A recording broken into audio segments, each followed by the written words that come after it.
You know कि आप जानते हैं atom consist of three fundamental particles, यानी एटम थ्री फंडामेंटल पार्टिकल्स में डिवाइड हुआ है, यानी I this means proton, electron and neutron. यानी एटम में क्या है, प्रोटॉन है, इलेक्ट्रॉन है एंड न्यूट्रॉन है। तो थ्री फंडामेंटल पार्टिकल्स क्या है, proton, electron and neutron. Proton and neutron are present inside the nucleus. Proton और न्यूट्रॉन यानी न्यूक्लियस के अंदर पाए जाते हैं। Whereas electron revolve around the nucleus, और जो इलेक्ट्रॉन है वो शेल में यानी न्यूक्लियस के गिर्द घूमती है। Whereas electron revolve around the nucleus, और जो इलेक्ट्रॉन है वो शेल में न्यूक्लियस के गिर्द घूमती रहती है। एटॉमिक नंबर देखते हैं, तो एटॉमिक नंबर की सिंबल क्या है, Z है। एटॉमिक नंबर की सिंबल क्या है, Z है। It has been found that the atoms of one elements differ from those of other elements by the number of protons in their nuclei।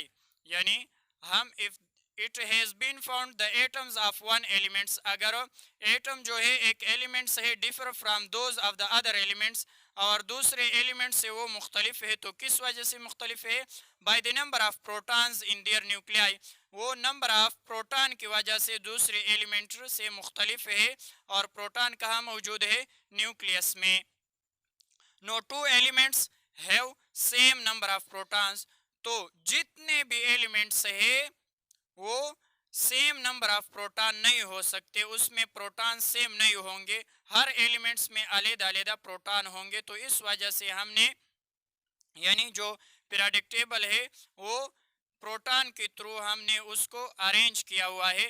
No two elements have same number of protons, यानी दो elements के same number of proton नहीं हो सकते। As the atom is electrically neutral, अगर atom electrically neutral है तो किस वजह से, so they have the same number of electron, क्योंकि उसमें सेम नंबर ऑफ इलेक्ट्रॉन होते हैं as the number of proton, और नंबर ऑफ प्रोटॉन के साथ, यानी जितने भी एटम्स में नंबर ऑफ प्रोटॉन होंगे उतने इलेक्ट्रॉन होंगे।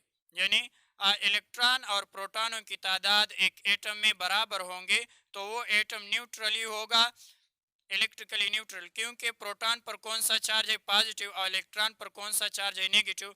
तो जितने इलेक्ट्रॉन होंगे उतने प्रोटॉन होंगे, तो टोटल नेट चार्ज क्या होगा, यानी जीरो होगा, तो इलेक्ट्रिकली न्यूट्रल होगा।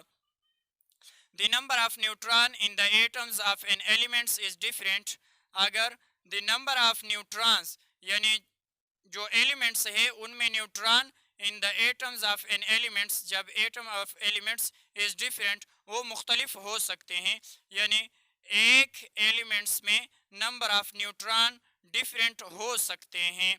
And cannot be used by the categorise the atoms, और हम उसको एटम के साथ कैटेगराइज नहीं कर सकते। यानी elements are therefore arrange in the periodic table on the basis of number of proton in their nucleus. जो न्यूक्लियस में प्रोटॉन जो मौजूद होता है, हम एटॉमिक नंबर उसके साथ रिलेटेड करते हैं। इन एटॉमिक नंबर में क्या होता है, नंबर ऑफ प्रोटॉन्स को हम देखते हैं कि नंबर ऑफ प्रोटॉन्स कितने हैं, तो एटॉमिक नंबर होगा। तो elements are therefore arrange in the periodic table, तो एलिमेंट्स अगर हमने पीरियोडिक टेबल में रखे हुए हैं किसके बेसिस पे, द नंबर ऑफ प्रोटॉन की बेसिस पे इन देयर न्यूक्लियस, जो न्यूक्लियस में मौजूद है proton. This number of proton is called atomic number, और इस नंबर ऑफ प्रोटॉन्स को हम एटॉमिक नंबर कहेंगे। It is represented by the symbol Z, और ये इसका सिंबल क्या है, एटॉमिक नंबर की सिंबल Z है। एटॉमिक नंबर की सिंबल Z है is equal to number of protons, या नंबर ऑफ प्रोटॉन्सों की तादाद, या नंबर ऑफ इलेक्ट्रॉनों की तादाद इन एन एटम्स, और एटम्स में atomic number is equal to number of protons, यानी नंबर ऑफ प्रोटॉनों की तादाद हम लेंगे, या नंबर ऑफ इलेक्ट्रॉनों की तादाद हम लेंगे जो एटम्स में मौजूद है। एटॉमिक नंबर की definition, the atomic number of an elements is the number of proton present in the nucleus of an atom of that elements, यानी एटॉमिक नंबर ऑफ एलिमेंट्स हम नंबर ऑफ प्रोटॉन्स देखेंगे जो कहाँ है, present in the nucleus, यानी nucleus में मौजूद है of one atom of that elements. तो एटॉमिक नंबर किसकी तादाद हम देखेंगे, नंबर ऑफ प्रोटॉन्स या नंबर ऑफ इलेक्ट्रॉनों की तादाद।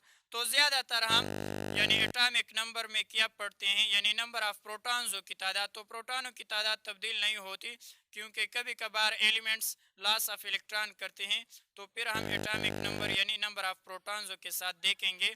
तो एटॉमिक नंबर में हम यानी नंबर ऑफ प्रोटॉन्स देखेंगे प्रेजेंट इन द न्यूक्लियस, जो न्यूक्लियस में मौजूद है proton of an atom of that elements.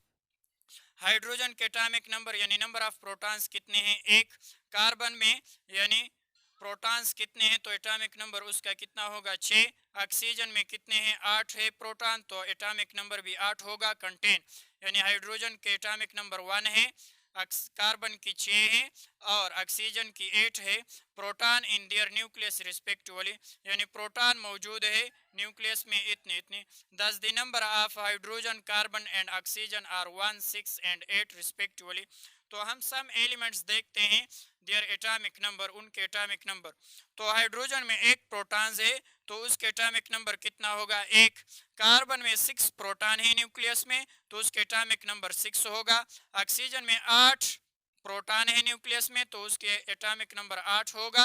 Oxygen यानी सोडियम में 11 प्रोटॉन्स मौजूद है न्यूक्लियस में, तो सोडियम के एटॉमिक नंबर 11 होगा। क्लोरीन में 17 प्रोटॉन्स मौजूद है न्यूक्लियस में, तो क्लोरीन के जो एटॉमिक नंबर है वो कितना होगा, यानी 17। मास नंबर की सिंबल क्या है, ए है। मास number is also called nucleon number, यानी मास नंबर को हम न्यूक्लियन नंबर भी कह सकते हैं। न्यूक्लियन यानी न्यूक्लियस में जो पार्टिकल्स मौजूद है, तो न्यूक्लियस में क्या है, प्रोटॉन और neutron. As proton and neutron are relatively heavier particles than electron, यानी प्रोटॉन और न्यूट्रॉनों की जो वजन है वो इलेक्ट्रॉन पार्टिकल से क्या है, ज्यादा है। सो mass of an atom depends upon the number of proton and neutron present in the nucleus। तो हम एक एटम्स की मास किस तरह देखेंगे, उसके प्रोटॉन और न्यूट्रॉनों के जरिए हम देखेंगे जो कहाँ मौजूद है, न्यूक्लियस में। अभी हमने पढ़ा यानी प्रोटॉन और न्यूट्रॉन हेवियर पार्टिकल्स है, किससे, इलेक्ट्रॉन से, यानी इलेक्ट्रॉन से उसकी वजन ज्यादा है। सो एटम्स की मास अब हम न्यूक्लियस देखेंगे, और न्यूक्लियस में क्या क्या है, proton and neutron. Mass number is represented bye A, mass number हम किससे जाहिर करते हैं, ए से। The mass number of an atom is equal to the sum number of protons and neutrons present in the nucleus। तो mass number की definition हम किस तरह करेंगे, यानी sum of number of proton and neutron present in the nucleus, यानी mass number किसके बराबर होगा, प्रोटॉनों की तादाद और न्यूट्रॉनों की तादाद को अगर हम जमा कर दे तो उसको हम मास नंबर कहेंगे। तो mass number is equal to number of protons plus number of neutrons. Hence the number of neutrons can be calculated। अगर हम नंबर ऑफ न्यूट्रॉन्स मालूम करेंगे तो किस तरह, यानी नंबर ऑफ न्यूट्रॉन्स को इस तरफ छोड़े और नंबर ऑफ प्रोटॉन को अगर हम इज इक्वल टू से इस तरफ लाते हैं तो माइनस में चला जाएगा। तो mass number minus number of protons किसके बराबर होगा, नंबर ऑफ न्यूट्रॉन्स के बराबर। तो मास नंबर दिया हुआ होगा, तो मास नंबर के साथ यानी एटॉमिक नंबर भी दिया होगा, तो मास नंबर से एटॉमिक नंबर आप माइनस कर दे तो नंबर ऑफ न्यूट्रॉन्स आपके साथ मिल जाएंगे।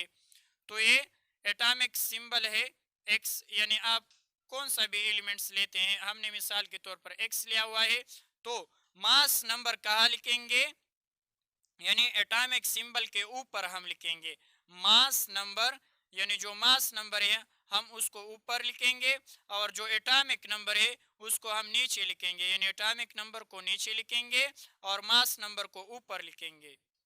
मास नंबर को हमेशा सिंबल पर ऊपर लिखेंगे और एटॉमिक नंबर को हमेशा नीचे लिखेंगे। Symbolic representation of atomic number and mass number. तो आप सिंबॉलिकली हमने मैंने प्रेजेंट किया है कि एटॉमिक नंबर को नीचे लिखेंगे और मास नंबर को ऊपर लिखेंगे और दरमियान में किया हुआ एक सिंबल होगा। तो हम एग्जाम्पल देखते हैं। एग्जाम्पल में आपने पहले कार्बन लिया हुआ है, यानी एटॉमिक नंबर मास नंबर देखेंगे सब एटॉमिक पार्टिकल ऑफ कार्बन के। तो कार्बन में एटॉमिक नंबर कितना है, 6 है, तो नंबर ऑफ प्रोटॉन भी 6 होंगे, नंबर ऑफ इलेक्ट्रॉन भी 6 होंगे। मास नंबर हम किस तरह निकाल सकते हैं, यानी number of proton plus number of neutron. तो मास नंबर यानी ए से हम सिंबल जाहिर करते हैं प्रोटॉनों की तादाद प्लस न्यूट्रॉनों की तादाद। तो प्रोटॉन यानी 6 है और न्यूट्रॉन 6 है, तो उसके एटॉमिक नंबर कितना हुआ 12। तो हम न्यूट्रॉन को किस तरह मालूम कर सकते हैं कि वो 6 है? तो किस तरह हम उसको मालूम करेंगे? The carbon can be represented bye, यानी मास नंबर ऊपर लिखा हुआ है 12, एटॉमिक नंबर नीचे लिखा हुआ है 6। तो हमने पहले पढ़ा यानी नंबर ऑफ न्यूट्रॉन किसके बराबर होगा? Mass number minus number of protons या नंबर ऑफ, उसको आप एटॉमिक नंबर भी कह सकते हैं। तो hence the number of neutron is equal to किसके बराबर होगा? Mass number minus atomic number. तो मास नंबर कितना है? 12 है और एटॉमिक नंबर कितना है? 6 है। तो 12 से 6 माइनस कर दे तो नंबर ऑफ न्यूट्रॉन्स कितने आएंगे? 6। ठीक है, यानी मास नंबर से एटॉमिक नंबर माइनस कर दे तो आपको नंबर ऑफ न्यूट्रॉन्स मिल जाएंगे। तो नंबर ऑफ न्यूट्रॉन्स कितने हैं? 6। इसके बाद हम ऑक्सीजन लेते हैं elements, atomic number, mass number and सब पार्टिकल्स ऑफ ऑक्सीजन। तो ऑक्सीजन के एटॉमिक नंबर कितना है? 8। नंबर ऑफ प्रोटॉन कितने होंगे? 8। नंबर ऑफ इलेक्ट्रॉन कितने होंगे? 8। तो मास नंबर ए से हम जाहिर करते हैं। मास नंबर किस तरह होगा? प्रोटॉनों की तादाद प्लस न्यूट्रॉनों की तादाद। तो 8 जमा 8 कितने हो गए? 16। तो अगर हमारे पास न्यूट्रॉनों की तादाद मालूम नहीं है तो हम किस तरह मालूम कर सकते हैं? This oxygen can be represented by O, यानी सिंबल एक्स हमने लिया हो तो एक्स की जगह आप ओ लिख दे, और मास नंबर हम कहाँ लिखते हैं? ऊपर, और एटॉमिक नंबर हम नीचे लिखते हैं। मास नंबर को यानी मास नंबर को हम एटॉमिक यानी एटॉमिक नंबर नीचे लिखेंगे और मास नंबर ऊपर लिखेंगे। तो hence the number of neutrons किसके बराबर होगा? Mass number minus atomic number. तो मास नंबर कितना है? 16 और एटॉमिक नंबर कितना है? 8। तो 16 से 8 माइनस कर दे तो नंबर ऑफ न्यूट्रॉन्स कितने बच जाएंगे? 8। यानी नंबर ऑफ न्यूट्रॉन्स 8 बच जाएंगे। तो मास नंबर को हम एटॉमिक मास भी कह सकते हैं, यानी मास नंबर को हम एटॉमिक मास भी कह सकते हैं। मास नंबर अगर आप कह सकें या एटॉमिक मास तो दोनों एक है। इसके बाद साइंटिफिक इंफॉर्मेशन देखते हैं। साइंटिफिक इंफॉर्मेशन में क्या बताते हैं? आइसोटोप्स। आइसोटोप्स किसे कहते हैं? Isotopes are the atoms of the same elements, यानी आइसोटोप्स अगर हम एटम्स लेते हैं of same elements, same elements होंगे। एलिमेंट्स क्या होंगे? सेम होंगे। विच है same atomic number, same elements के same atomic number but different mass number, लेकिन उसके मास नंबर क्या होंगे? डिफरेंट होंगे। तो उसको हम आइसोटोप्स कहेंगे। आइसोटोप्स में हम सेम एलिमेंट्स लेंगे, जब उसके एटॉमिक नंबर सेम होंगे बट मास नंबर क्या होंगे? डिफरेंट होंगे, तो उसको हम आइसोटोप्स कह सकते हैं। The difference in mass of an atom in an elements is due to the difference in number of neutrons। अगर मास नंबर एक एलिमेंट्स या एक एटम्स के मुख्तलिफ हैं तो किस वजह से? तो नंबर ऑफ न्यूट्रॉन्स उसमें डिफरेंट होंगे। There are 3 isotopes of carbon, यानी कार्बन के कितने आइसोटोप्स है? 3 in nature. Carbon 12, carbon 13, carbon 14। तो हमने सेम एलिमेंट्स लिया हुआ है, यानी सेम एलिमेंट्स के सेम एटॉमिक नंबर हो बट डिफरेंट मास नंबर हो। आइसोटोप्स में सेम एलिमेंट्स होंगे। तो कार्बन है, इधर भी कार्बन है, इधर भी कार्बन है, तीनों में क्या है? कार्बन है। तो आइसोटोप्स में आप सेम एलिमेंट्स लेंगे, यानी डिफरेंट एलिमेंट्स नहीं ले सकते। सेम एलिमेंट्स के सेम एटॉमिक नंबर हो और डिफरेंट मास नंबर हो। तो there are represented by carbon 12, carbon 13, carbon 14। तो देखते हैं, यानी तीनों कार्बन है, सेम एलिमेंट्स है, लेकिन उसके जो मास नंबर है या एटॉमिक मास है वो क्या है? डिफरेंस है। इधर कार्बन 12 है, इधर कार्बन 13, इधर कार्बन 14। तो आप देखें ये किस वजह से डिफरेंस हुए? नंबर ऑफ न्यूट्रॉन्स की तादाद की वजह से ये डिफरेंट हो सकते हैं। यानी एटॉमिक नंबर कितना है? 6। तो नंबर ऑफ प्रोटॉन इसमें 6 है, इसमें 6 है, इसमें 6 है, तीनों में नंबर ऑफ प्रोटॉन्स क्या है? 6 है, यानी एटॉमिक नंबर उसके कितने? 6 है। लेकिन न्यूट्रॉन तो यानी मास नंबर हम किससे? Mass number is equal to number of proton plus number of neutron. तो इसमें नंबर ऑफ प्रोटॉन्स 6 है और नंबर ऑफ न्यूट्रॉन्स भी 6 हैं। और इस कार्बन में नंबर ऑफ प्रोटॉन्स 6 है और नंबर ऑफ न्यूट्रॉन्स कितने हैं? 7। और इस कार्बन में नंबर ऑफ प्रोटॉन्स 6 हैं और नंबर ऑफ न्यूट्रॉन्स कितने हैं? 8। तो 8 और जमा 6 कितने हो गए? 14। तो ये नंबर ऑफ न्यूट्रॉन्स तब्दील होते हैं और नंबर ऑफ प्रोटॉन सेम होंगे। तो हम कह सकते हैं आइसोटोप्स को कि the same atomic number but different mass number, यानी एटॉमिक नंबर इन तीनों का सेम है लेकिन मास नंबर क्या है? डिफरेंट से। वो किस वजह से? नंबर ऑफ न्यूट्रॉन्स की तादाद यानी नंबर ऑफ न्यूट्रॉन्स इसमें तब्दील होते हैं।